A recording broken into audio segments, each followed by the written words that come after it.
आलम बड़ा कबीर। তো পুণ্যাত্মাগণ, তো সৌভাগ্য আপনার, আপনি এই জ্ঞান শুনতে পাচ্ছেন। এখন পর্যন্ত তো আপনি অজ্ঞানতায় স্তব্ধ ছিলেন। এখন বলুন, আমরা কি সাধনা করতাম এই হিন্দু ধর্মে জন্ম নিয়ে?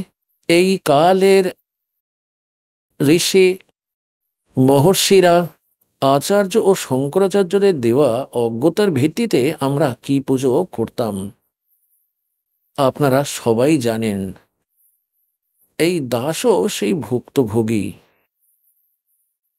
কিছু তো দেখা দেখি, কিছু পরম্পরাগত অভ্যাস, আর কিছু পাগল সাধু ঋষির জ্ঞান শুনে, বই পড়ে, বা কোনো ভাই সঙ্গী বন্ধুর কথা শুনে আমরা ওই ক্রিয়া করতে লাগতাম। কেউ গোবর্ধনের ফেরি করতে বলতো, আমরা সেখানেও চলে যেতাম। কেউ অমরনাথের দর্শন করার জন্য অনুপ্রাণিত করতো, আমরা প্রস্তুত হয়ে যেতাম, কারণ আমাদের ভগবানের প্রয়োজন ছিল। আর কেউ পঞ্চ কেদারের জন্য অনুপ্রাণিত করতো, ওই পঞ্চ কেদারের দর্শনের জন্য যায়। কেউ পশুপতিনাথের জন্য বলতো, আমরা নেপালেও চলে যেতাম। কেউ সোমবারের ব্রত বললে আমরা সেটাও করতাম। কেউ মঙ্গলবারের জন্য অনুপ্রাণিত করলে আমরা মঙ্গলবারের ব্রত শুরু করে দিতাম। পুণ্যার্থগণ, আমাদের আধ্যাত্মিক জ্ঞান ছিল না, এটি লোকবেদ ছিল। তো পরমেশ্বর স্বয়ং এসে একজন সন্ত ভক্ত, এবং পরমেশ্বর তো উনি ছিলেনই, এবং এক সদ্গুরু এই সকলের ভূমিকা পালন করেছিলেন। যখন শ্রদ্ধেয় স্বামী রামানন্দজি পরমাত্মাকে দেখলেন শতলোকে, আর তারপর ফিরে দেখেন সেখানে তার সামনে বসে আছেন বালক রূপে, তখন বলেছিলেন, दो ठौर है एक तू, भया एक से दो, और गरीब दास हम कारणे तुम आए हो मगदो। तुम साहेब तुम संत हो, और तुम सतगुर तुम हंस। गरीब दास तेरे रूप बिना और न दूजा अंश। बोलत रामानंद जी सुनो कबीर करतार, गरीब दास सब रूप के तुम ही सृजनहार।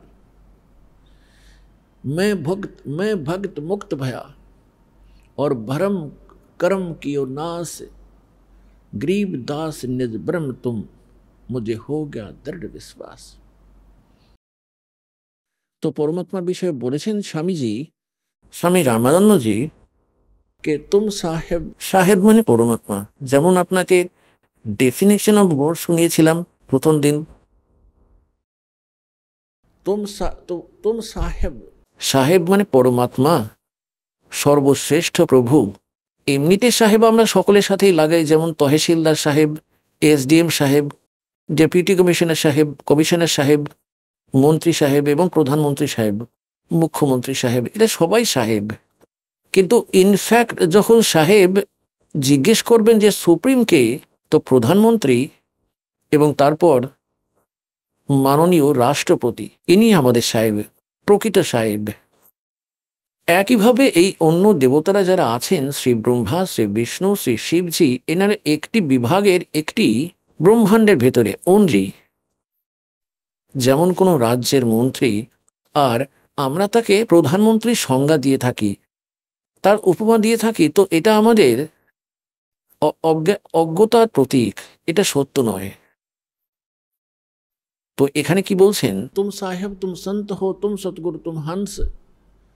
সদ্গুরু আপনি, প্রকৃত জ্ঞান প্রদানকারী আপনি, এবং তুমি হংস ওই হয়ে এক ভক্তের ভূমিকায়, অর্থাৎ একজন ভক্তকে কিভাবে থাকা উচিত, কেমন তার দিনচর্চা হবে, কেমন ব্যবহার হবে, কেমন তার আচরণ হবে, কিভাবে বলছেন তিনি, এবং কিভাবে তিনি বাস করছেন, কিভাবে নির্বাহ করছেন, তার জন্য পরমাত্মা বলছেন, राज्य क्रमता राम की, रजा धरे दो शीस। दास गरीब दरस परस दिन बैठे जगदीश। যেটা পরমাত্মা আপনার প্রারব্ধে লিখে দিয়েছেন, তার ভিত্তিতেই আপনি বাঁচতে শিখুন। প্রারব্ধ মানে, যেমন আপনাকে কোনো ভালো ঘরে, ভালো ঘর আমরা মনে করি যার সম্পদ বেশি আছে, কোনো ভালো পোস্ট থাকবে তার, ঠিক আছে, আপনার সংস্কারগত আপনার এমন একটি ঘরে জন্ম হয়েছে, তো এটা ভুলে গেলে চলবে না। আপনি যতই ধনী হন না কেন, বা যতই মন্ত্রী প্রধানমন্ত্রীর ঘরে জন্ম নেন আপনি, আপনার ততটাই স্থানে প্রয়োজন শুতে আর ঘুরতে ফিরতে এবং কাজ করার জন্য যতটা একটি নির্ধন ব্যক্তির বাস করার জন্য লাগে। একটি বাড়ির একটি ঘরে 20টি কক্ষ হোক উপরে নিচে, তো ওই ব্যক্তি একটি কক্ষে, একটি ঘরে, একটি খাটে, একটি বিছানায়, এইটুকু জায়গায় টাইম পাস করে। তো পরমাত্মা আমাদের সব উপায় বোঝানোর চেষ্টা করেছেন, এবং পরমাত্মাকে পাওয়ার জন্য এই ভ্রান্ত ধারণা থাকা উচিত নয় যে ধনী ব্যক্তিরা যারা বেশি দান ধর্ম করে থাকেন এবং উচ্চ বর্ণের, তারা আগে এই ভ্রান্ত ধারণাটি খুবই প্রচলিত ছিল যে শুধুমাত্র ব্রাহ্মণরাই মোক্ষ লাভ করে এবং তারাই ঋষি ও মহর্ষি হয় এবং তাদের বংশধররাই ঋষি ও মহর্ষি হয়ে থাকে। তো পরমাত্মা এই সমস্ত বিভ্রান্তি দূর করে দিয়েছিলেন। এই সমস্ত ভুল ধারণা দূর করতে একজন দরিদ্র তাঁতির ভূমিকা পালন করেছিলেন, যে পরমাত্মার ভক্তের বেশি অর্থের প্রয়োজন হয় না, আর যখন প্রয়োজন হয় তখন পরমাত্মার কাছে কিছুই গোপন থাকে না, সে সব কিছুই জানে। যেমন আমরা গল্প শুনতাম, এখন আপনার জ্ঞান হয়ে গেছে যে পরমাত্মা যিনি পরমেশ্বর তিনিই সব কিছু করে থাকেন। কবির সাহেবের সমস্ত দুঃখ দূর করে থাকেন। কিন্তু আমরা যেখানে যে দেবতা স্তুতি যেখানে বলা হয়, আমরা সেখানে তারই পুজো করে থাকি এবং আমরা বিশ্বাস করি যে তিনিই সুখ দিচ্ছেন আর সব কিছুই করে থাকেন কবির ভগবান, কারণ তিনি গীতা অধ্যায় নম্বর 15 শ্লোক নম্বর 16 এবং 17-তে 3টি পুরুষ রয়েছে, খরপুরুষ এবং অক্ষর পুরুষ। তাদের সম্পর্কে বলা হয়েছে তারা নিজেরাও নাশবান এবং এদের অধীনস্থরাও নাশবান। उत्तम पुरुष है तू अन्य 17वें श्लोक में कहा, और ये लोग तेरम अवश्य विवर्ती अवैश्वर है। তিনি সকলের ভরণ পোষণ করে থাকেন, তিনি পরমক্ষর ব্রহ্ম। এই দুটি থেকে আলাদা। খরপুরুষ হলো এই ব্রহ্ম যিনি গীতার জ্ঞান দেন শ্রীকৃষ্ণে প্রবেশ করে, এবং অক্ষর পুরুষ এই খরপুরুষকে খরব্রহ্ম বলেন, জ্যোতি নিরঞ্জন কালও বলা হয়। ইনি কেবল 21টি ব্রহ্মাণ্ডের প্রভু। আর অক্ষর পুরুষ হলেন 7 শঙ্খ ব্রহ্মাণ্ডের অধিপতি। এবং পরমক্ষর ব্রহ্ম গীতা অধ্যায় নম্বর 8 শ্লোক নম্বর 1 উত্তরে অর্জুনকে গীতা জ্ঞানদাতা বলছেন যে পরমক্ষর ব্রহ্ম উনি তত্ত্বব্রহ্ম, যে গীতা জ্ঞানদাতা থেকে অন্য, সুপ্রিম গড, কমপ্লিট গড। তো গীতা অধ্যায় নম্বর 15 শ্লোক নম্বর 17-তে বলা হয়েছে, उत्तम पुरुष है तू अन्य परमात्मा इति उदाहरते है, और ये लोग तेरम अवश्य विवर्ती अवैश्वर है। তিনি 3 লোকে প্রবেশ করে সকলের ধারণ পোষণ করেন, ইনক্লুডিং ব্রহ্মা বিষ্ণু মহেশ। আপত্তির সমাধান করেন। যেমনটা আপনাদের গতকাল বলেছিলাম যে সমুদ্রে যখন সেতু তৈরি হচ্ছিল না, ওই পরমাত্মা এসেছিলেন, কারণ তিনিও তাহারই সন্তান। পিপিলিকা থেকে হাতি, নিঃস্ব থেকে রাজা, দেব থেকে শুরু করে মহাদেব, নিরঞ্জন এবং দুর্গাও তাহারই সন্তান। নিজের সন্তানদের তিনিই রক্ষা করেন। এখন এই দাস যে ঘটনা আপনাদের বর্ণনা করে শোনাচ্ছে, এখন আমরা ভগবানের কাছে চাই ধন, এবং পরমাত্মা হয়েছেন একেবারেই নির্ধন। তাতে কাপড় বলে নিজে টাইম পাস করতেন। তিনি আমাদের পরমাত্মার উপর বিশ্বাস করতে শেখাতে এই ভূমিকা পালন করেছিলেন। যদি আপনি আমাকে বিশ্বাস করে থাকেন আমার বচনে, তবে আমি সবসময় তোমার সাথেই থাকব। जो जन मेरी शरण है ताका हूँ मैं दास, और गेल गेल लाग्या फिरूं जब तक धरती आकाश। বলছেন আমি পেছনে পেছনে ঘুরে বেড়াই। जो बच्चा गऊ की नजर में यूं साईं को संत, वो भगतों के पीछे फिरे भगत वत्सल भगवंत। এখন দাস আপনাকে বলছে যখন আপনি পরমাত্মার উপর নির্ভরশীল হয়ে যাবেন, ওই সময়ে পরমাত্মা বলেন যদি আপনার কোনো বস্তুর প্রয়োজন হয়ে থাকে তো আমি আপনার থেকে দূরে নই, কারণ আমি সব জানি আপনার কোন সময় কোন বস্তুর প্রয়োজন হয়ে থাকে। প্রথমে আপনাকে এই দিকেই পরমাত্মা বলেন, যার বিশ্বাস নেই পরমাত্মার উপর এবং রাম রামও জপ করেন এবং ভক্তিও করেন, বলা হয় नाम जपणते जब मन में नहीं विश्वास। পরমাত্মার উপর বিশ্বাস নেই তো হোয়াট ইজ ইউজ, সেই ভক্তির কোনো লাভ নেই। এখন আমরা যেমন পুরনো কিছু আমাদের গল্প ছিল তার মধ্যে সাথে নিই, তাও তাও বিভ্রান্ত জ্ঞান ছিল, তাকে সুচারু করা যাক। এখন যেমন নরসি নামের এক শের ছিলেন, মেহতা ছিলেন, এবং তিনি খুবই ধনী ছিলেন। 56 কোটি টাকা সম্পত্তি ছিল তার কাছে। 56 কোটি টাকা সম্পত্তি। আজ থেকে প্রায় 500-600 বছর পূর্বে। এবং কৃপণ এতটাই ছিলেন যে 4 আনাই খরচ করতেন না। দান করতেও ভুলে গেছেন। আর এই মায়া যখন বেড়ে যায় তা ব্যক্তিকে দমন করে রাখে। পরমাত্মা বলেন, এই মায়াকে নিজের অন্তরে রাখবেন না, এর ঊর্ধ্বে থাকুন। মোটর সাইকেলকে মাথায় তোলা উচিত নয়, এর উপরে বসে যাওয়া উচিত। সে মোটর সাইকেলকে মাথার উপর ধরে রেখেছিল, তো এটা তার বোকামি ছিল। পরমাত্মার ওই পাক থেকে ওই পুণ্য আত্মাকে বার করার ছিল। আর নরসিংহজি শ্রীকৃষ্ণের পরম ভক্ত ছিলেন এবং দান করা সম্পূর্ণরূপে ছেড়ে দিয়েছিলেন। 56 কোটি তার সম্পত্তি ছিল, আর তার সাথে তার হুন্ডি চলতো। হুন্ডি মানে আজকাল যেমন ব্যাংক আছে এবং ব্যাংকে ড্রাফট বানানো হয়, এখানে ব্যাংকে টাকা জমা করে দিন, যার নামে ড্রাফট আছে সেই ড্রাফটই ক্যাশ করতে পারবে। তাই যদি কেউ রাস্তায় ছিনিয়ে নেয়, তার স্বাক্ষর ছাড়া তিনি সেই টাকা তুলতে পারবেন না, হবেই না ক্যাশ। তো এই জন্য সে টাকা বহন না করে ড্রাফট নিয়ে যেত, একটা কাগজের মতো, একটা চেক, এবং তা পরের ব্যাংকে জমা করা হতো। তারপর তিনি যাচাই করে তাকে ক্যাশ দিতেন। এই ছিল হুন্ডির বিষয়। রাজার পক্ষ থেকে, সরকারের পক্ষ থেকে এই ধরনের ধনী ব্যক্তিদের জন্য কিছু সীমা বেঁধে দিয়েছিল যে 1000, 2000, 10,000 টাকার হুন্ডি 1 বছরে আপনি করতে পারবেন, ড্রাফট করতে পারেন। তারা কি করতো, টাকাটা রেখে দিতেন এবং পরবর্তী যে শহরে তার যাওয়ার হতো কোনো পথিকের বা শেঠের, ওই শহরেও এমন হুন্ডি অ্যালাউড ছিল তৈরি করা, তো তার নামেই বানানো হতো সেই হুন্ডি।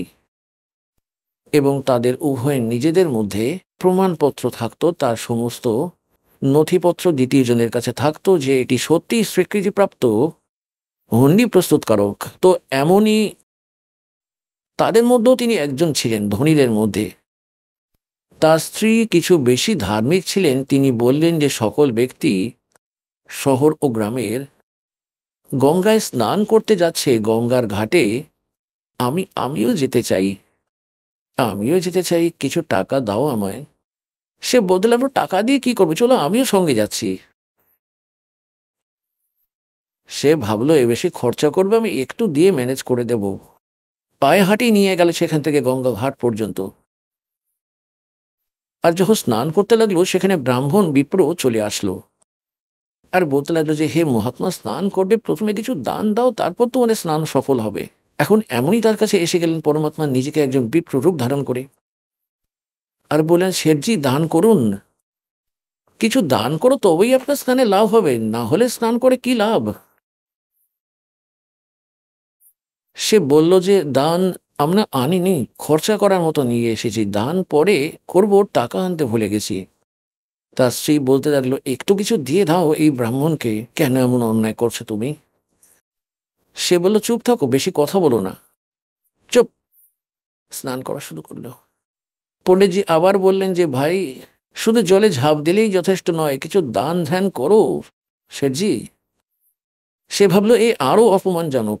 বললেন, 1 টাকা দেবো, 1 টাকা। বললেন, ঠিক আছে, দিয়ে দাও তুমি, যা তোমার ইচ্ছা। বললেন, এখানে আমি দেবো না, আমি অল্প টাকা এনেছি, বাড়িতে চলে এসো। নরসি আমার নাম, আর এই এই আমার গ্রাম আছে জুনাগড়ের মতো, আর সেখানে চলে এসো, সবাই চেনে আমাকে।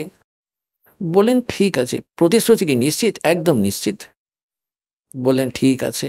তখন তিনি স্নান সেরে বাড়িতে ফিরে এলেন। এখন সে তো বাড়িতে গিয়ে ঝোলা মাথা থেকে নামাতেই যাত্রা থেকে পিছন থেকে পরমাত্মা পৌঁছে যান। ব্রাহ্মণ রূপে ওইভাবেই দরজায় টোকা দিলেন। চাকর এলো। হ্যাঁ জি বলুন ব্রাহ্মণ, বলুন মহাত্মাজি, কি ব্যাপার? ভাই শেঠজিকে বলো যে আমার একটি দান স্বীকার করে এসেছেন তিনি, আর বলবে ওই ব্রাহ্মণ তার দান দক্ষিণা আদায় করতে এসেছে, আমি সেটা নিয়ে বাড়ি ফিরব। চাকর গিয়ে বলল, জি কোনো ব্রাহ্মণ এসেছে, আপনি গঙ্গাতে তাকে কিছু দান করার প্রতিশ্রুতি করে এসেছিলেন, তিনি তার দান চাইছেন। এখন শেঠজি ভাবলেন, ভাই এ তো পিছনে পড়ে গেছে, আপদ এখানেও এসে গেছে।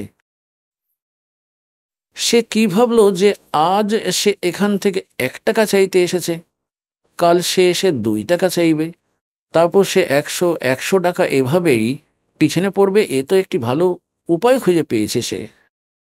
তো শেঠজি বললেন, বলে দাও তাকে, সেই ব্রাহ্মণকে, যে বিশ্রাম করো, 2 দিন 2 দিন পর আসতে। এখন শেঠজি ক্লান্ত হয়ে এসেছেন, বিশ্রাম নেবেন এখন। চাকর তাই বলল তাকে। তো ব্রাহ্মণ রূপে পরমাত্মা বললেন, ঠিক আছে ভাই, পরশু নিয়ে যাব আমি, আর এইখানেই বিশ্রাম করে নি, এনার বাগানেই শুয়ে পড়ি। শেষের একটা বাগান ছিল, সেখানে খাবে ফল আর একটা চাদর বিছিয়ে শুয়ে পড়লেন ভগবান।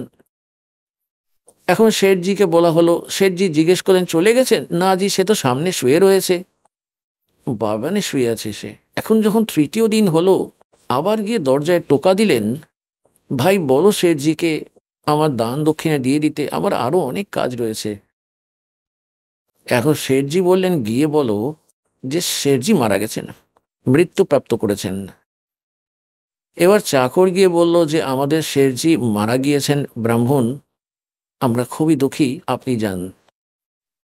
ব্রাহ্মণের বেশধারী পরমাত্মা বলেন, ভাই এভাবে কিভাবে যাব, আমার যজমান মারা গেছেন, এখন তার শেষকৃত্য না করে যায় কিভাবে? তখন সে বলল যে তিনি তো এইসব বলছেন শেঠজি। বললেন, আচ্ছা পিছনে পড়েছে তো একটা কাজ করো, আমার কাঠ বহন করা শুরু করে দাও, কাঠ, তবেই তার মনে হবে যে আমি সত্যিই মারা গেছি। আর 10-20 জন যে চাকর ছিল, 5-7 জন লেগে গেল কাঠ নিয়ে যেতে।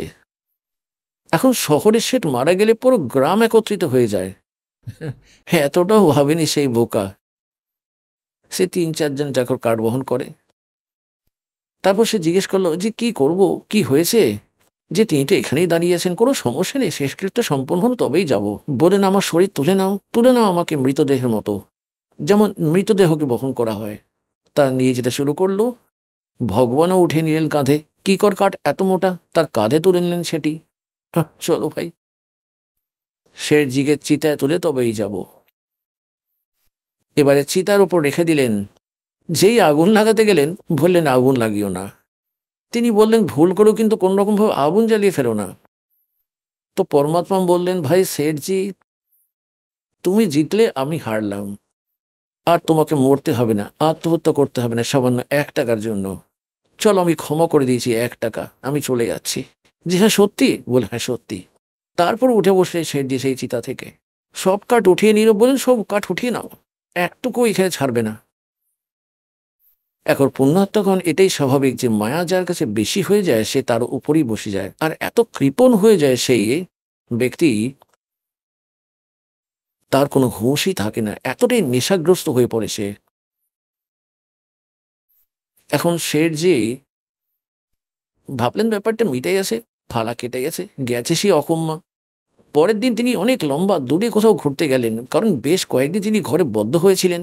জঙ্গলে বেড়াতে গেলেন ভোরবেলায়, এবং পরমাত্মা তার আগেই ফিরে আসেন। তার ফিরে আসার আগেই তিনি নিজেই চলে আসলেন নরস্বরূপ বানিয়ে, অ্যাজ ইট ইজ। আর চাকরদের বললেন যে ওই ব্যক্তি যে 3 দিন ধরে আমাকে বিরক্ত করছিল ব্রাহ্মণ, আজ সে আমার রূপ ধারণ করে আসবে, আর তাকে তুমি হুমকি দেবে, আর বাজে কথা বললে লাঠি দিয়ে মারবে, বেশি না 1-2 বার লাঠি দিয়ে মারবে, এবং বলবে তুমি বহুরূপী, আমাদের শেঠকে ঠকাতে চাইছো, আমরা সব জানি তোমার ব্যাপারে। তো যেমনি সে পরমাত্মা বসে গেলেন নরসিংহ রূপে গদ্দিতে, নরসিংহ ফিরে এলো ঘুরে বেরিয়ে। চাকরিরা তো প্রস্তুতি ছিল, তারা জানতো এটা সত্যি এসে গেছে। তারা বলল, আরে বহুরূপী ওখানে দাঁড়িয়ে যাও, ভেতরে আসবেন একদম। আরে কিরোরিমাল, তুই তুই মালিককে ধমকাচ্ছিস? তুই তুই মালিককে হুমকি দিচ্ছিস? আমি সব জানি তুই কেমন স্বামী আছিস, ওখানে দাঁড়িয়ে যা, নাহলে লাঠি পেটা করবো, আমাদের আদেশ রয়েছে। তুই খুব কষ্ট দিয়েছিস আমাদের শেঠজিকে, শেঠজি তো ভেতরে বসে রয়েছে। এবার তো তার পায়ের তলার মাটি সরে গেল। শেঠজির এ তো করে দিয়েছে নিজের কাজ, এখন আর কথা শুনবে না আমার। এখন তিনি কি করলেন, কোনো উকিল অ্যাডভোকেটের সাহায্য নিলেন এবং আদালতে মামলা করলেন যে একজন নকল নরসি হয়ে আমার সম্পত্তি দখল করার চেষ্টা করছে। তৎকালীন সমন জারি করা হলো, আর নরসিকে ডাকা হলো, পরমাত্মাকে তাকে সেখানে ডাকা হলো এবং তার সমস্ত কিছুই কবজা করে নেওয়া হলো। এখন সামনে সাক্ষ্য গ্রহণ হলো।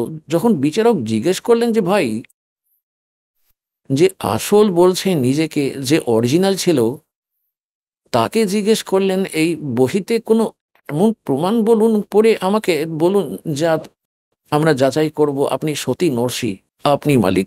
তিনি বললেন দু চারটি কথা যা তার মনে ছিল। এই মেয়ের বিবাহ দিয়েছিলাম, তাতে এত দান করেছিলাম, এতে এরকম লেখা আছে। এক সময় হয়েছিল, দু চারটি কথা মনে ছিল, খুব বেশি কিছু নয়। তারপর সে দ্বিতীয় পরমাত্মাকে জিজ্ঞেস করলেন, ভাই বলুন আপনি। পরমাত্মা সমস্ত বহি শুনিয়ে দিলেন, এ টু জেড পর্যন্ত। এখন ওই অরিজিনাল নরসিকে ডুপ্লিকেট প্রমাণ করে দিল, আর পরমাত্মাকে অরিজিনাল নরসি করে দিল। এবার নরসি বসে গেলেন মাথায় হাত দিয়ে, জঙ্গলে গিয়ে বাইরে। এ কোন জন্মে শত্রু ছিল, আমার সমস্ত সম্পত্তি দখল করে দিল। তারপর পরমাত্মা গেলেন বিপ্র রূপ ধারণ করে, বলতে লাগলেন নরসি ভক্ত। সে দেখল, হ্যাঁ এখন বলো, এখন কি চায়, কি চায় এখন সে আমার থেকে, কি চায়? তো বললেন, আমি আপনার কাছে এটাই চাই যে আপনি আপনার জীবন শুধরে নিন। শুধরে দিয়েছ তুমি আমার জীবনকে, আমার সম্পত্তি দখল করে নিয়ে। পরমাত্মা বললেন, সম্পত্তি আগেও আমারই ছিল, এটা তোমার ভুল ধারণা ছিল। काया अपनी है नहीं, ये माया कहाँ से हो। যখন তোমার শরীরই তোমার নয় মূর্খ, এই রূপ মুদ্রাকে নিজের মনে করছো? তোমার বুদ্ধি পুরোপুরি নষ্ট হয়ে গেছে। और चरण कमल में ध्यान रखो भाई, इन दोनों को खो। এসব ভুলে যাও। नंगा आया जगत में, नंगा ही तू जावे। बीच में ख्वाबी ख्याल है, ये मन माया भरमावे। वो पृथ्वी पति चकवे गए, जिनके चक्कर चलंत। रावण सरीखे कौन गिने भाई, ऐसे गए अनंत। अगम निगम को खोज ले, बुद्धि विवेक विचार। उदय अस्त का राज मिले, तो बिन नाम बेगार।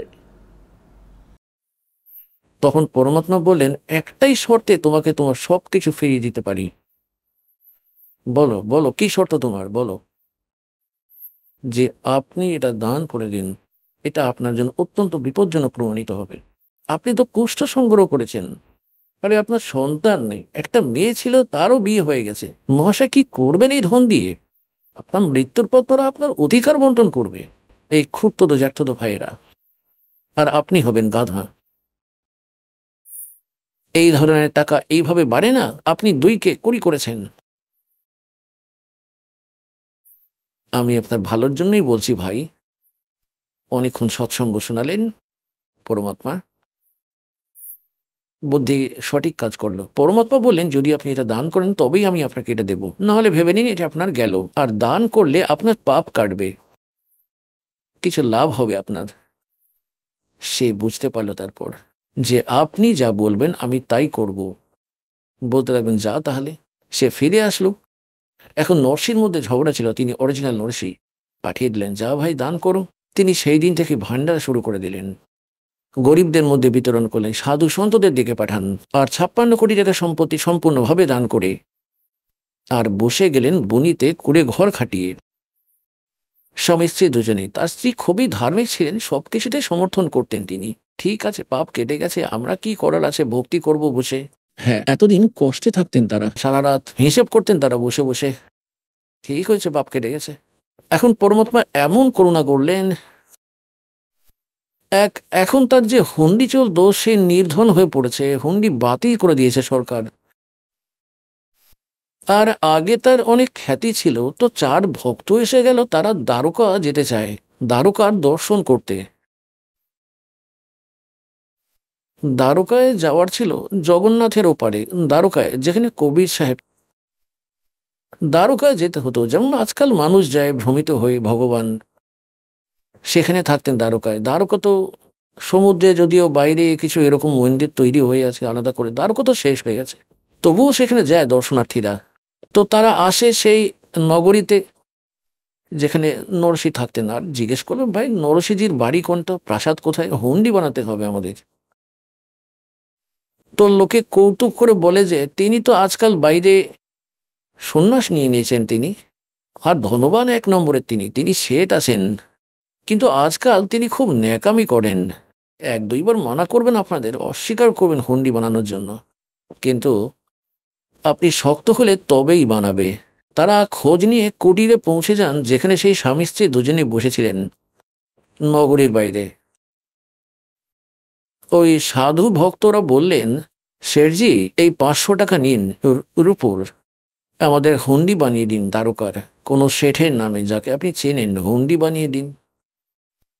এবার তিনি অস্বীকার করলেন, মহাত্মাজি আমি গরিব হয়ে গেছি, আমার হুন্ডি আর কাজ করে না, সরকার বাতিল করে দিয়েছে, আর আপনি অন্য কারোর থেকে বানিয়ে নিন। তো তখন তারা 4 জনেই খুব রেগে গেলেন। গ্রামবাসীরা বলছিলেন যে আপনি আসলে এমন এক অকেজো মানুষ। এখন নরসিংজি ভাবলেন যে কোনো গালি বা কোনো অভিশাপ দিয়ে দেবে, আর লোকেরা মজা করছে এখন আমার সাথে, এখন ওই ভগবানের দিকে অগ্রসর হচ্ছে, তো আমি খারাপ হয়ে গেছি। হ্যাঁ, আর যখন আমার কাছে টাকা ছিল তখন সবাই আমায় সম্মান করত, কিন্তু আমাকে নিজের কথায় অটল থাকতে হবে। ভগবান যা বলে দিয়েছেন, গুরুদেব।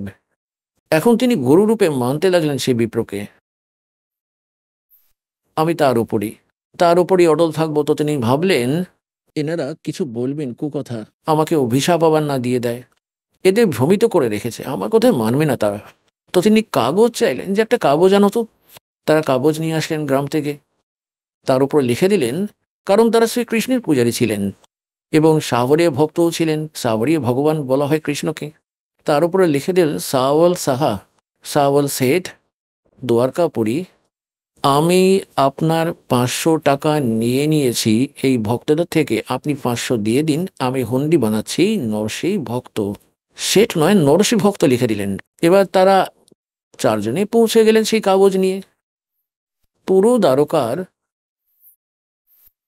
যত ঠিকানা ছিল হুন্ডি প্রস্তুতকারক শেঠে তাদের কাছে গেল। তারা বলেন, নরসের হুন্ডি চলে না, সে নির্ধন হয়ে গেছে, দেউলিয়া হয়ে গেছে, তা বাতিল করা হয়েছে। তারা ভাবলো এই নিশ্চয়ই আজে বাজে কথা বলছে। 2য় জনের কাছে গেল, 3য় জনকেও দেখালো। তো সবাই বলল যে সে নির্ধন ব্যক্তি হয়ে গেছে, সে তো দেউলিয়া হয়ে গেছে, তোমাদের সাথে প্রতারণা করেছে সে। এই বিষয়ে তারা জানতো যে সে তো প্রতারিত করার ব্যক্তি নয়, বরং সে তো মানা করছিল, আমরাই তো তাকে বলপূর্বক লিখিয়ে নিয়েছি, সে তো সত্যি বলছিল। কিন্তু আমাদের কাজ তো নষ্ট হয়ে গেল, এখানে ওখানে ঘোরাঘুরি করার, খাবার ইত্যাদি খাওয়ার, ব্যাপারটা খারাপ হয়ে গেল। কিন্তু তাদের এটা বিশ্বাস ছিল যে আমাদের টাকা সুরক্ষিত পাবো, ওই ভক্ত কিন্তু 1 নম্বরের, গিয়ে ফেরত পাবো নিশ্চয়ই। তো এইভাবে সারা দ্বারকায় ঘুরে ফিরে তারপর বেরিয়ে গেল তারা। কেউ কেউ, সবাই একই বলছে। বাইরে সমুদ্র সৈকতে বসলেন একপাশে গাছের নিচে, আর খুবই চিন্তিত হলেন, এখন কি হবে ভাই। ওইদিকে নরসিংজি কি করলেন, সে ওই 500 টাকা মূল্যের খাদ্য সামগ্রী আনিয়ে নিল। আজ তো সেটা 5 লাখ টাকার কাছাকাছি ওই 500 টাকা।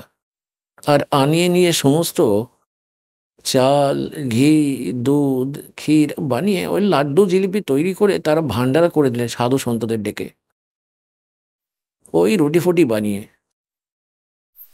এবার কি হলো যে নরসিংজি দেখলেন, ভগবানের কাছে প্রার্থনা করলেন, ধ্যানমগ্ন হলেন যে পরমাত্মা পৌঁছেছেন কিনা হুন্ডি নিয়ে। সাধুদের কাছে। তো তিনি কি দেখলেন সাধুরা ওইভাবেই বসে আছে, ভগবান পৌঁছাননি, এবং খুবই অনুতপ্ত তিনি, মন খারাপ লাগছে তার। তখন নরসি তার স্ত্রীকে জিজ্ঞেস করলেন যে সেই 500 টাকা যেটা ছিল সাধুদের, তাই দিয়ে যে সামগ্রী আনিয়েছিলাম কিছু বেঁচে আছে কি তা বাড়িতে? তো তিনি বললেন যে রুটি তৈরি করার জন্য শুকনো আটা আলাদা করে রাখা হয়, আমাদের এখানে পলথন বলা হয়, একে পলথন, আর তাতে এই লেচিকে লাগিয়ে এইভাবে রুটি বানানো হতো, এইভাবে হাতে আটকে যেত না সেটা আটা, ওই জন্য ওই সামান্য আটা অবশিষ্ট রয়ে গেছিল, তো সেটাকে পলথন বলা হয়। নরসির স্ত্রী দেখে বললেন, এই যে সামান্য এই যে আটা বেঁচেছে, যা আমি পলথনের জন্য রেখেছিলাম রুটি তৈরি করার সময় এইভাবে হাতে লাগাতেন।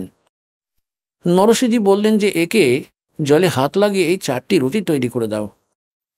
তিনি 4টি রুটি বানিয়ে আর সেকে উনুনে তৈরি করে রেখে দিলেন। ইতিমধ্যে পরমাত্মা পৌঁছে গেলেন সাধুরূপ রূপ বানিয়ে এবং বললেন, ভাই ভগত, আমার খিদে পেয়েছে, আর কিছু খাবার দাও।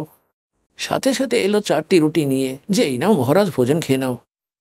এখন সেখানে ভোজন ভোগ লাগালেন ভগবান, আর ওখানে সাওল সাহা নামে এক শেঠ সেজে, যেমন ওই একজন মারোয়ারি শেঠ হয় না, বড় বড় সাফা ডাবল ধুতি, আর ওই কানে কলম ঝুলিয়ে রাখে না, পেন, আর হাতে বহি, এবং পৌঁছে গেলেন সেখানে সাধুদের কাছে। আর পরমাত্মা বললেন যে ক্ষমা করবেন মহাত্মাগণ, আসতে আমার একটু দেরি হয়ে গেল। আমি সাওয়াল সাহা সাওয়ারিয়া শেঠ হচ্ছি আমি, এবং নরসিজি যে হুন্ডি পাঠিয়েছিলেন, আপনি আমাকে ওই কাগজ দিয়ে দিন। সেই কাগজ দিলেন আর বললেন, আসুন আপনাকে ওই টাকা দেব। রৌপ্য মুদ্রা চলত তখন। সেখানে সেই দ্বারকার প্রধান বাজারের মোড়ে কোথাও সেখানে চাদর বিছিয়ে নিলেন।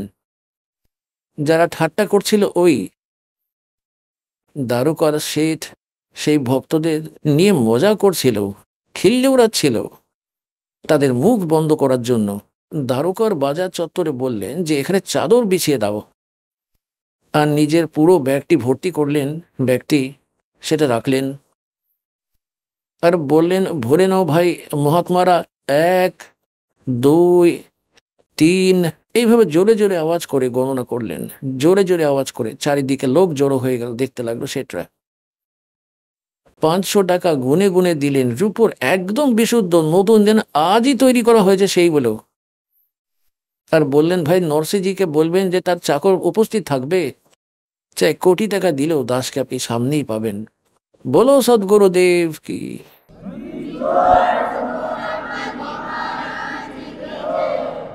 পরমাত্মা বলেন যে जो जन मेरी शरण है ताका हूँ मैं दास, और गेल गेल लाग्या फिरूं, পিছনে পিছনে ঘুরবো।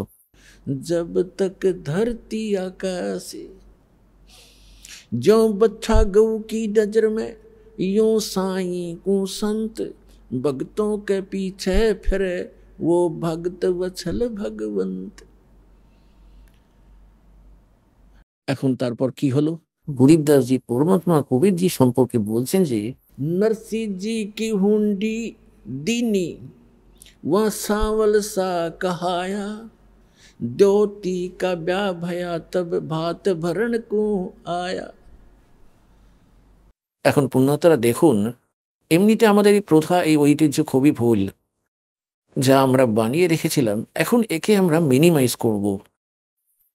কিন্তু সত্যযুগ ত্রেতা ও দাপরে পরমাত্মা বলেছিলেন যে খুবই কম হংস পার হতে পারবে, আর এই কলিযুগে ধীরে ধীরে এই যে সময়ে স্থির করা হয়েছে, এর মধ্যে আমি সবাইকেই পার করাবো।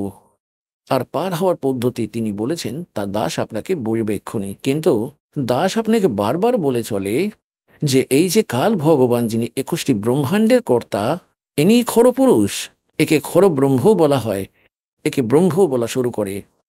এই কাল জ্যোতিস্বরূপ নিরঞ্জন, ব্রহ্মা বিষ্ণু মহেশের পিতা, দুর্গার স্বামী।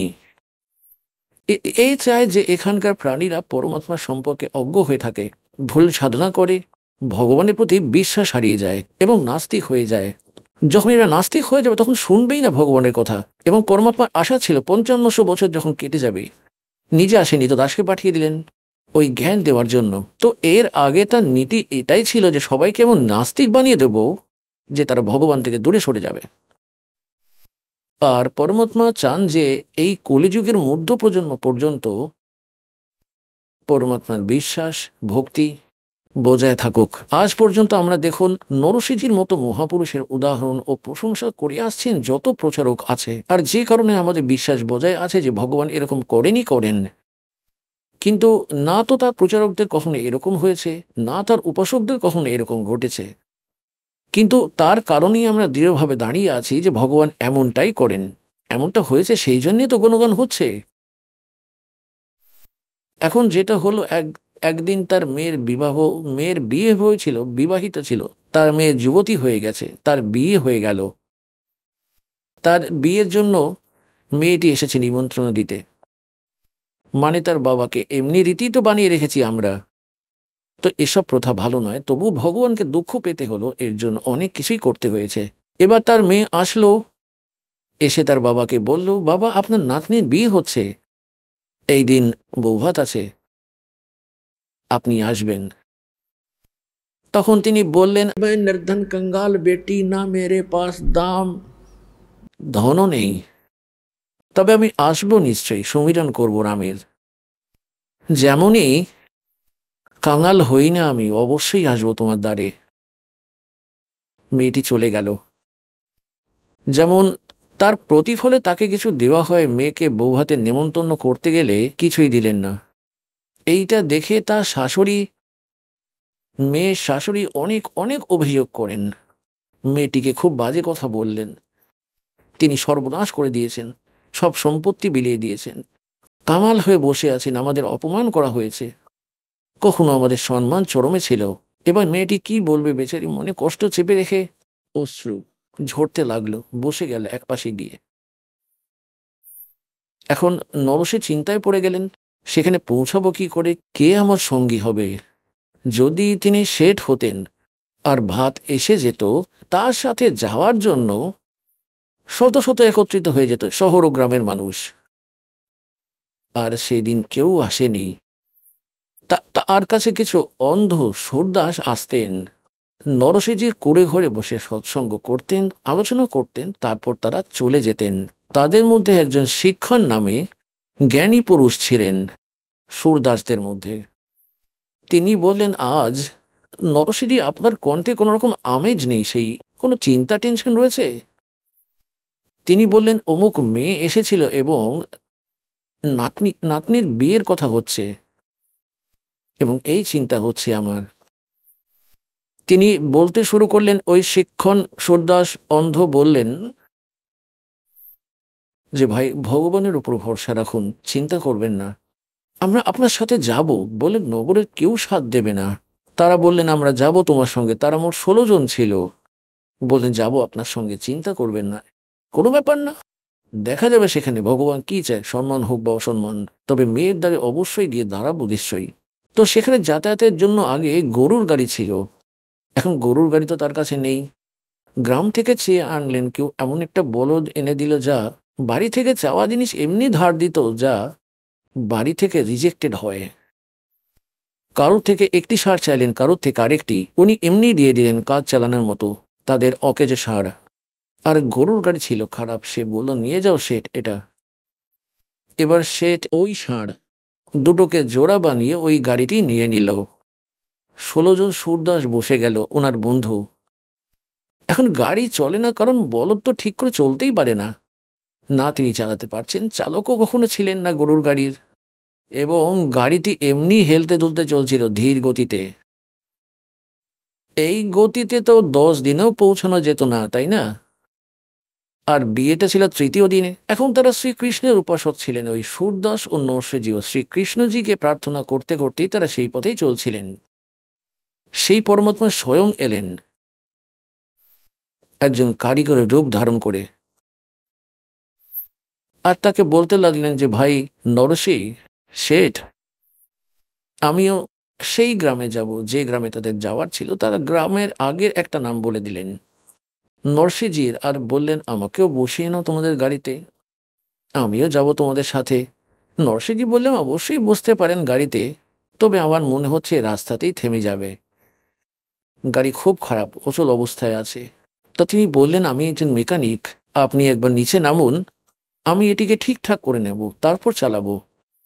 নরসিংজি বললেন, দেখো ভাই, আমার কাছে কোনো টাকা নেই তোমাকে দেওয়ার মতো, আমি তোমাকে ভগবানের কথা শুনিয়ে দেব তোমায়। তো কারিগর রূপে ভগবান বললেন, কোনো সমস্যা নেই, আমি কিছুই নেব না আপনার থেকে, আর আমি আপনার সাথে বসেও তো যাব। ঠিক আছে, তাহলে চলো। এখন পুণ্যাত্মাগণ আজ অব্দি যত প্রচারক হয়েছেন, তারা শ্রীকৃষ্ণজিকে পরম শক্তি মেনে আর নরসিংজিকে তার পরম ভক্ত জেনে ওনার একটি মহিমা শব্দ বানিয়ে রেখেছেন, সেটি শোনাই আপনাকে। কিন্তু সত্য যা তাই দাস আপনাকে বলবে।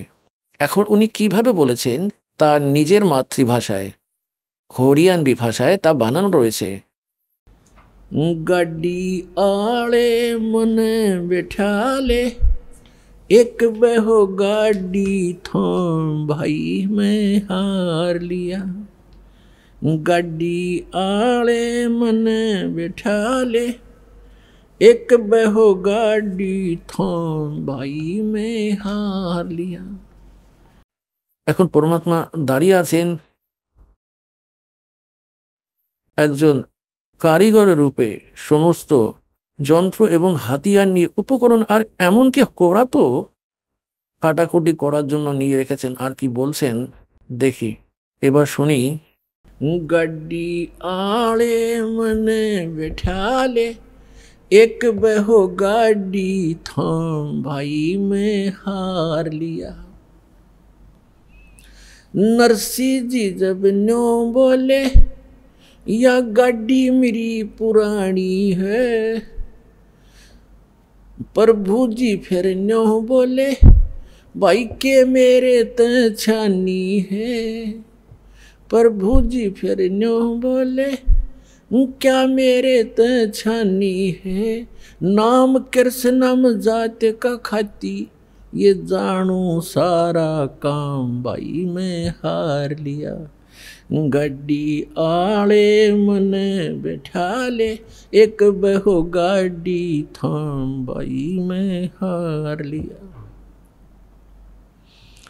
प्रभु जी फिर लगे समारण, ले हाथ में आरी जी, नरसी जी की वा टूटी गाड़ी, अरने आप समारी जी।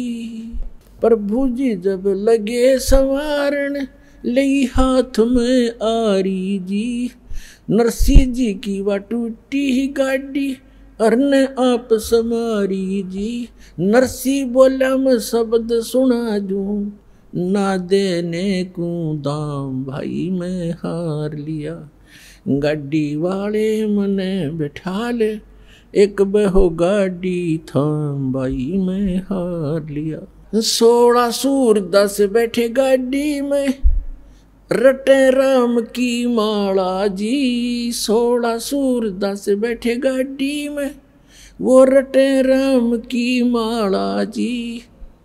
पवन समान गाड़ी चाली, जब भगवान बने गढ़वाला जी। पवन समान गाड़ी चाली, जब भगवान बने गढ़वाला जी। भक्तों का रखवाला जी, वो आपे पूर्ण राम भाई मैं हार लिया। गाड़ी आले मने बैठा ले, एक बहो गाड़ी थाम भाई मैं हार लिया। बैलों ऊपर हाथ फेर दिया, बल बैलों में आया जी। बैलों ऊपर हाथ फेर दिया, बल बैलों में आया जी। कई रोज का पंथ विकट था, पल माहे पहुँचाया जी। कई रोज का पंथ विकट था, पल माहे पहुँचाया जी। वो प्रभु खाती चला गया भाई, कर संतों प्रणाम भाई मैं हार लिया। गाड़ी आड़े मने बिठा ले, एक बहो गाड़ी थाम भाई मैं हार लिया। कृष्ण तो रथवान बने, ये कबीर बने रखवाला जी। कृष्ण तो रथवान बने, कबीर बने रखवाला जी। जो सतगुरु के शरणा आगे, वो भगत जीत गए पाला जी। जो सतगुरु की शरण आगे, वो भगत जीत गए पाला जी। संत करे नहीं टाला जी, परमेश्वर करे नहीं टाला जी। वो सारे सबके काम भाई मैं हार लिया। गाड़ी आले मने बैठा ले, एक बहु गाड़ी थाम भाई मैं हार लिया। এসব গল্প থেকে আমাদের শিক্ষা নিতে হবে, কারণ আগে তো আমরা বালক ছিলাম। আমাদের কেউ কিছু বলে দিত যে এই আকাশ খুবই খুবই কাছে ছিল, দিদা ঠাকুমা একটা তারা ছিঁড়ে নিয়ে আর এমন এমন করলেন, এই জন্য দূরে পালিয়ে গেল। তোমরা সবাই মেনে নিতাম যে এমনটাই হবে। এখন আমরা এই কথা শুনবো না যে শ্রীকৃষ্ণজি এমন করে দিয়েছেন, অমন করে দিয়েছেন। গীতা অধ্যায় নম্বর 15 শ্লোক নম্বর 17 ব্যাখ্যা করেছেন যে कि उत्तम पुरुषत्व अन्य परमात्मा की उदाहरते ये लोक धर्म अवश्य विवर्ती अवैश्वर है।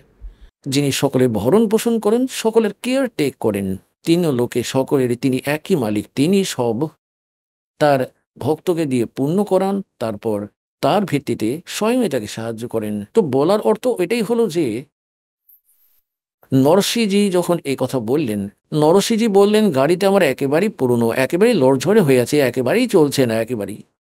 তো পরমাত্মা বললেন এটা কি আমার কাছে গোপন আছে?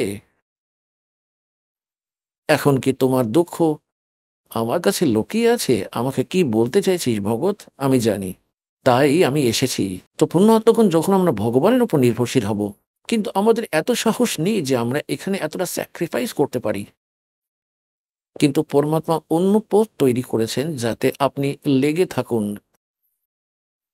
একদিন অবশ্যই হবে। এখন যেমন বিশ্বাস করার দুটি উপায় রয়েছে। এক তো এটা মেনে নাও যে সামনের ব্যক্তি যা বলছে তা সত্যই হবে, আর যদি না হয় তাহলে তার পরামর্শ অনুযায়ী কিছু প্র্যাকটিক্যাল করে দেখে নাও।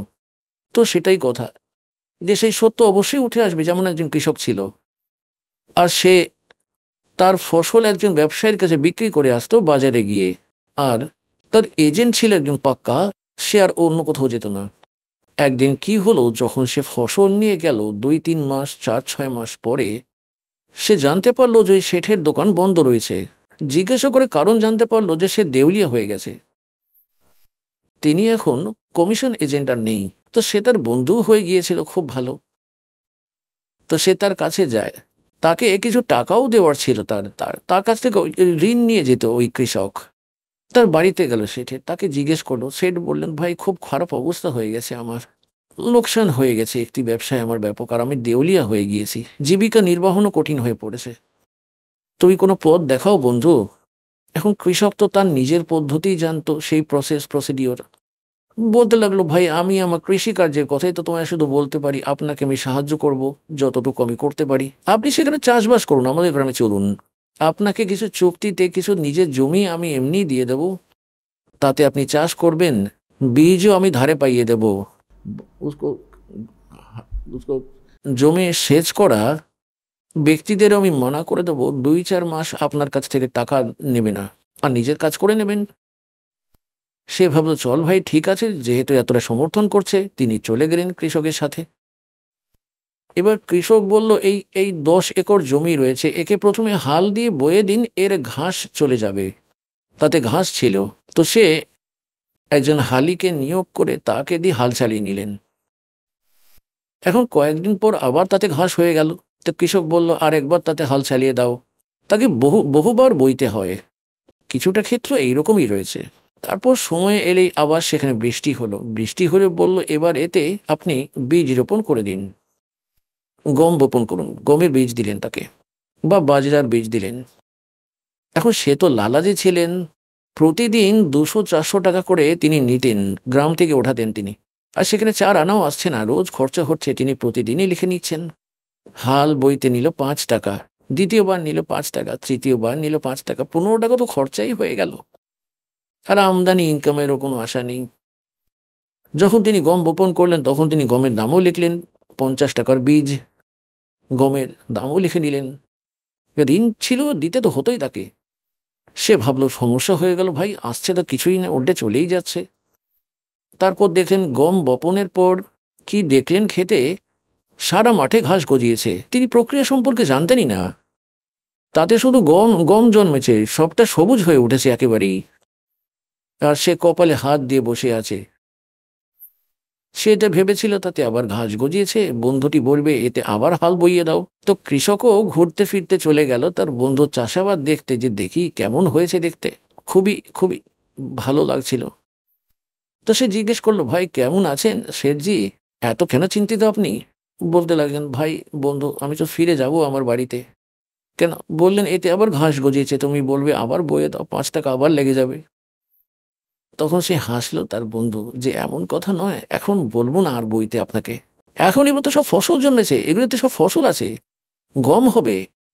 এখন সেটা বিশ্বাস করতে পারছে না, কারণ সে জানতো না যে গম তৈরি হবে কিভাবে এর দিয়ে, কারণ গম তো সমস্ত মাটিতে ফেলে দেওয়া হয়েছিল। তিনি তো সব দেখতেই পাচ্ছে যে সেগুলো সব খারাপ হয়ে গেছে। এখন সে বলল যে বিশ্বাস রাখুন। তার বিশ্বাস এই জন্যই ছিল যে সে জানতো যে তার সাথে এমনিই করছে, যে সেও এইরকমই করছে। তো তার মন শক্ত করেছিলেন, কিন্তু বিশ্বাস পুরোপুরি হচ্ছিল না। এখন যখন পরিপক্ক হয়ে গেল গম, 40 কিলো গম ফেলা হয়েছিল 1 একরে, 40 কেজি, এবং উঠে এলো অনেক, প্রায় 20-30, ওই সময় এমনই হতো, 20-30 মন। তো যখন গম পেকে তাতে দানা হয়েছে, সে তখন খোলস ছাড়িয়ে দেখলো যে তাতে গম রয়েছে।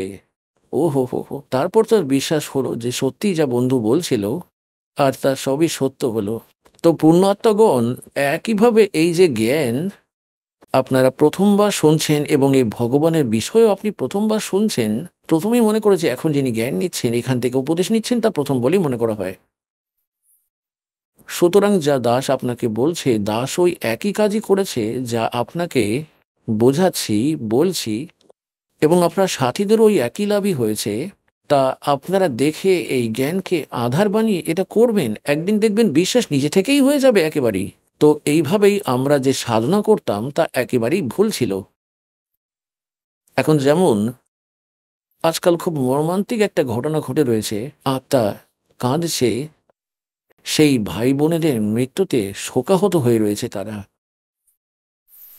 কবি সাহেব বলতেন, ते साच कहूँ तो जग माने नहीं, साच कहूँ जग मारन धावे, और झूठ कही ना जाई हो, और साच को ये मानते नहीं, झूठों जगपति आई हो। এই মিথ্যার ওপর বিশ্বাস করে বসে রয়েছে এই আচার্য, শঙ্করাচার্য, সন্ত মণ্ডলেশ্বররা, নকল ঋষি ও মহর্ষি এবং সাধু ও সদ্গুরুদের উপরে। এনারা ভুল জ্ঞান দিচ্ছেন, ভুল সাধনা বলছেন। तीर्थ व्रत करें तरबीता, और वेद पुराण ये पढ़त है गीता। এনাদের জ্ঞান নেই, আর এরা যে তীর্থ ব্রত করছে, এই সমস্ত শাস্ত্র বিরুদ্ধ সাধনা, এগুলি ভালো নয় একেবারেই। তো এখন আমরা শুনছি, খবর শুনছি, কেদারনাথ, এক কেদারনাথ নামে একটি ধাম আছে, যা হিন্দুদের জন্য একটি পরম পূজ্য এবং মোক্ষের স্থান বলা হয়েছিল এই নকলদের দ্বারা। এবং সেই ভক্তরা যেমন গুরুজি বলেন, বাচ্চারাও তাই করেন, বিদ্যার্থী ওখানে গিয়েছিল। এখন শোনা যাচ্ছে সেখানে 20,000 লোক মারা গেছে, সেখানে সেই পূজারী, সেখানে গেছিল সেই ভক্ত। এখন পুণ্যাত্মাগণ, সবচেয়ে বড় দুর্ঘটনা আজ এই কলিযুগে, যেখানে এত ভক্তের মৃত্যু হয়েছে, এবং আশেপাশের অনেক লোকও মারা গেছে যারা সেখানে থাকতেন। তারাও জগন্নাথের পূজারী ছিলেন, অমরনাথেরও পূজারী ছিলেন তারা। তো এই ধামগুলির প্রতিষ্ঠা কিভাবে হলো? এখন পুণ্যাত্মাগণ, আজ আপনাকে এমন একটি ধামের, যেমন জগন্নাথ পুরী নামে যে ধাম আছে, সেই স্থান সম্পর্কে দাস তথ্য দেবে। অমরনাথ সম্পর্কে, অমরনাথ ধাম সম্পর্কে, বৈষ্ণব দেবী ধাম সম্পর্কে, স্থান সম্পর্কে, তীর্থ সম্পর্কে, এবং আরো অনেক কিছু। এই তীর্থস্থান কিভাবে হয়েছিল দাস তা অনেকবার আপনাদের বুঝিয়েছে, এবং আপনারা তা শুনেওছেন। আজ আপনাদেরকে বলবো জগন্নাথ পুরীর ভিতরে জগন্নাথ ধাম কিভাবে তৈরি হয়েছে। কারণ আমরা লোকবেদ শুনে রেখেছিলাম, পুরোপুরি মিথ্যে গল্প শুনে রেখেছিলাম, এবং ওই পরমাত্মা স্বয়ং এসেই সত্য বলেন, আর তিনি নিজেই সব কিছু বুঝিয়ে দেন আমাদেরকে একজন দাস হয়ে, নিজেকে একজন ভক্ত দেখিয়ে। আর কি বলছেন, पीछे लग गया जाऊं था मैं लोक वेद के साथ, रस्ते में सतगुरु मिले एक दीपक दे दिया हाथ। কবি সাহেব বলছেন যে पीछे लग गया जाऊं था मैं लोक वेद के साथ। লোকবেদ মানে অঞ্চল, ওই লোকে, ওই স্থানে, ওই দেশে প্রচলিত প্রথা সাধনা যা সত্য নয় এবং ধর্মগ্রন্থের সাথে মিল থাকে না, তাকেই লোকবেদ বলা হয়। এই দাস আগে শ্রীকৃষ্ণ শ্রী বিষ্ণুর পাক্কা পূজারী ছিল, ইষ্টরূপে মানত এবং সমর্পিত ছিল। সাথে হনুমানজির পূজারী, শঙ্কর ভগবানের পূজারী, বাবা শ্যামজির পূজারী, যা পরম্পরাগত পূজা ছিল। আর মঙ্গলবারে ব্রত 25 বছর ধরেই ব্রত রেখেছিল এই দাস। সালাসার একটি ধাম, চুরু জেলায় একটি জায়গা, মন্দির আছে হনুমানজির, সেখানে যেতাম আমরা। ওখানে এমন কুৎসিত মূর্তি রাখা আছে, এমন পাথরের যে তার কোনো আকৃতি নেই, কিছুই নেই। আর সেখানে মাথা ঠুকে ঠুকে আমি একেবারে পাথরটাই ঘষে ফেলেছিলাম। না, আমার তো ভগবানের প্রয়োজন ছিল। আজ জানলাম সেটা লোকবেদ ছিল। এবং পরমাত্মা প্রিয় হংস সদ্গুরু পেলাম স্বামী রাম দেবানন্দজি, তিনি দাসের অন্ধকার দূর করে দিলেন, আর সাথে তত্ত্বজ্ঞানরূপী টর্চ দিলেন, বাছা এর প্রকাশ চলবে আলোতে, বিপদগামী হয়েও না, পথ থেকে বিচ্যুত হয়েও না। আর যা বাড়িতে সুখ হচ্ছিল, ওই সাধনা করতে করতে এই Das civil engineering, diploma in civil engineering করেছিল, সার্ভিস প্রাপ্ত করলো সেচ বিভাগে হরিয়ানার অধীনে জুনিয়র ইঞ্জিনিয়ার হিসাবে। বিয়ে হয়ে গেল, 2 ছেলে 2 মেয়ে হলো, মহা আনন্দে পালিত হলো। আর এটা ভাবলাম যে এই ভগবান, হনুমান, এই শ্রীকৃষ্ণ, এনারাই আমাকে সবকিছু দিচ্ছেন। আর এখন তত্ত্বজ্ঞানের আলোয় জানতে পারলাম যে আমি তো কেবলমাত্র আমার প্রারব্ধই পাচ্ছিলাম। আর যে পূজা আমি করছিলাম তা করতে করতে আমার সাথীরা সেখানেই পড়ে রয়েছে, তাদের কিন্তু কিছুই হয়নি। তাদের কেন কোনো লাভ হলো না বলুন? আজ যখন চোখ খুললাম, তখন ওই তত্ত্বজ্ঞানরূপী প্রদীপ দেখতে পেলাম। তো ভগবান বলছেন যে पीछे लग गया जाऊं था मैं लोक वेद के साथ, और रस्ते में सतगुरु मिल गए, दीपक दे दिया हाथ। এখন বলা হচ্ছে এই তত্ত্বজ্ঞানরূপী এই প্রদীপের আলোয় হাঁটবো আমরা একেবারে সোজা, গর্তে পড়বো না, ঝোপঝাড়ে কোনো রকম ভাবেই জড়াবো না। তার মানে অজ্ঞতা মেনে নেব না। আমরা তত্ত্বজ্ঞানের ভিত্তিতে আমাদের জীবনে ভক্তিরূপী সফর নির্ধারণ করব। তাহলে জগন্নাথের মন্দিরের প্রতিষ্ঠা কিভাবে হলো জানবো। পুণ্যাত্মারা যেমন দাস গল্পটি বর্ণনা করেছিল যে শ্রী রামচন্দ্রজি সমুদ্রের উপর সেতু নির্মাণ করতে হতো, আর সেই সেতুটির নির্মাণ তিনি করতে পারছিলেন না। তাই তিনি সমুদ্রের জলে হাঁটু গেড়ে দাঁড়িয়ে প্রার্থনা করেন 3 দিন ধরে। যখন সমুদ্র রাজি হলেন না, তখন তিনি বললেন, ভাই লক্ষণ, আমাকে আমার অগ্নিবাণ দাও। আরে সমুদ্র এই অহংকারী রাবণের সঙ্গপে অহংকারী হয়ে উঠেছে, তাকে সমর্থন করছে, পথ দিচ্ছেন আমাকে একেবারেই। আর তাকে তীর দেখিয়ে তাকে পুড়িয়ে দিতে চাইলেন অগ্নিবাণের দ্বারা। ঠিক তখনই সমুদ্র বিপ্ররূপ ধারণ করে এসেছিলেন এবং প্রার্থনা করেছিলেন যে এমন কাজ করুন যাতে লাঠিও না ভাঙে এবং সাপও মারা যায়।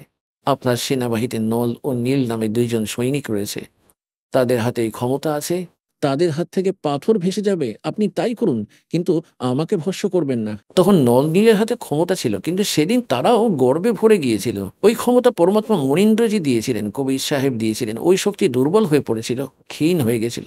অতঃপর তাদের দুঃখ দূর করতে স্বয়ং পরমাত্মা আসেন, মনীন্দ্র রূপে প্রকট ছিলেন তিনি, ঋষি মনীন্দ্র রূপে। কোন সেখানকার পাহাড়কে হালকা করে দিয়েছিলেন পরমাত্মা, একটি রেখা টেনেছিলেন চারিদিকে, তখনই সেতুটি তৈরি হয়েছিল। এবার কি হলো, শ্রীকৃষ্ণজি চলে গেলেন, শ্রীকৃষ্ণজির নাশ হয়ে গিয়েছিল, কুল সমাপ্ত হয়ে গিয়েছিল শ্রীকৃষ্ণজির দুর্বাসা মুনির অভিশাপে। নিজেদের মধ্যে যুদ্ধ করে মরেছিল। পুরো যাদব পুরুষ সম্পূর্ণরূপে নিশ্চিহ্ন হয়ে গিয়েছিল। যে গর্ভবতী বোনেরা ছিল তাই বেঁচেছিল, সেই সন্তান বেঁচেছিল, সে তখনও গর্ভে ছিল। এবং শ্রীকৃষ্ণজিকেও হত্যা করা হয়েছিল তীরের আঘাতে। একজন শিকারী বিষাক্ত তীর মেরেছিল তার পায়েতে। আর সে কে ছিল? আর সেই ত্রেতা যুগে যখন শ্রী রামচন্দ্রজি ছিলেন, সেই সময় সে বালি ছিল, সুগ্রীবের ভাই বালি ছিল। যাকে শ্রী রাম রূপে শ্রী বিষ্ণুজি ছলনা করে বধ করেছিলেন গাছের আড়াল থেকে। তখন বলেছিল মরার সময় যে আপনি তো এসব বিধিবিধান সবই জানেন, আপনি আমাকে ছলচাতুরি করে মেরেছেন, আপনাকে প্রতিদান দিতে হবে। তখন তিনি বলেছিলেন যে আমি দাপর যুগে তোমার প্রতিদান দেব। তো ওই বালি হয়েছিল পারথী শিকারী, এবং শ্রীকৃষ্ণ শ্রীরামের আত্মা তো ছিলেনই শ্রী বিষ্ণুজিরও। তো তার পায়ে বিষাক্ত তীর নিক্ষেপ করে বিশ্বাসঘাতকতার সাথে তাকে হত্যা করেছিল।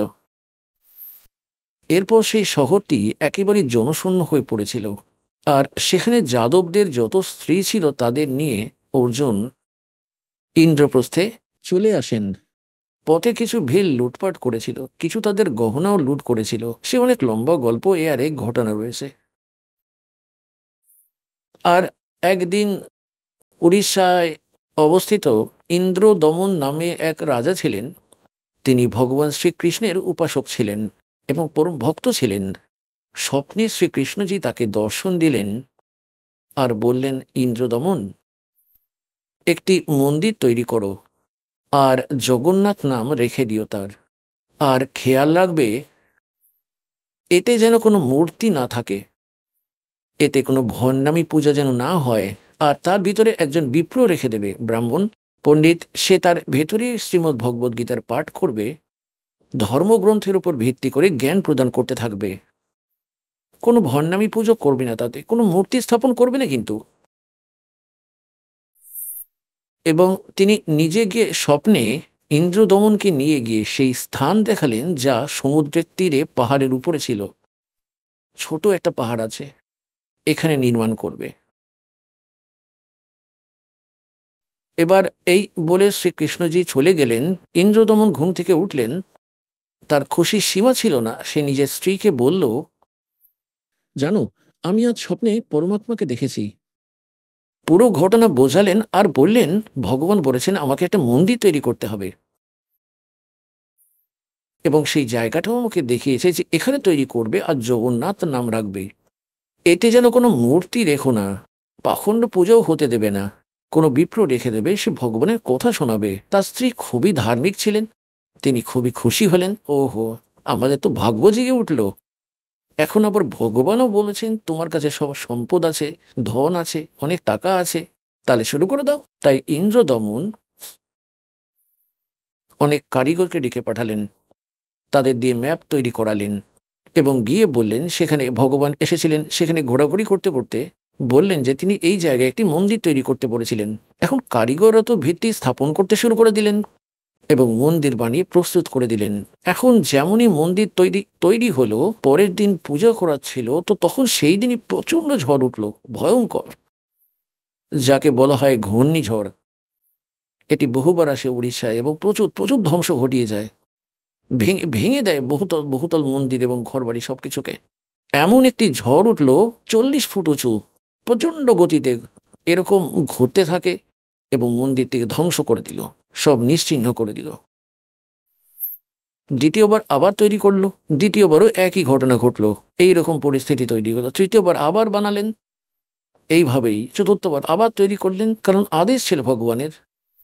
নিজের দুর্ভাগ্যতে আফসোস করছিলেন যে ভগবানের আদেশ আমি পালন করতে পারছি না।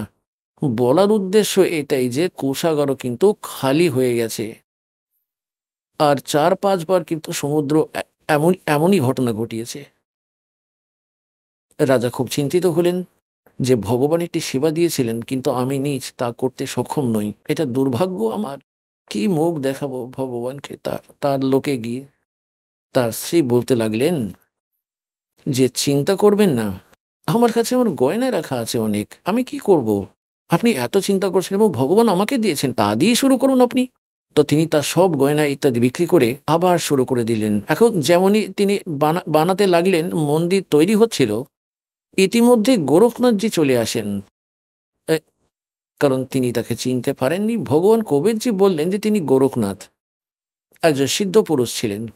রাজাকে বললেন যে রাজা, এমন একটি সুন্দর মন্দির তৈরি করছেন, এতে মূর্তি রাখা প্রয়োজন ভগবান শ্রীকৃষ্ণ, তার বোন সুভদ্রার এবং বলরামের। মূর্তি ছাড়া মন্দির কেমন? তিনি বলেন, রাজা বলেন, ভগবান স্বপ্নে আমাকে নিষেধ করেছেন যে স্বপ্ন তো শুধু স্বপ্নই হয়, আমার আদেশ পালন করুন। চোখ লাল করলেন। রাজা ভয় পেলেন যে যে কোনো কোনো অভিশাপ না দিয়ে দেয়, কারণ উনি সাধু। তাই রাজা বললেন, যেমন আপনার ইচ্ছা। আর বললেন চন্দন কাঠ দিয়ে তৈরি করতে। জি ঠিক আছে। এখন কারিগর খোঁজা হলো। এখন মূর্তি বানিয়ে তৈরি করে এবং তৈরি হতে হতে সম্পূর্ণ ও প্রস্তুত হয়ে যায়, মূর্তি তখনই ভেঙে যায়, সম্পূর্ণ ভেঙে যায়, পুরো টুকরো টুকরো হয়ে যায়।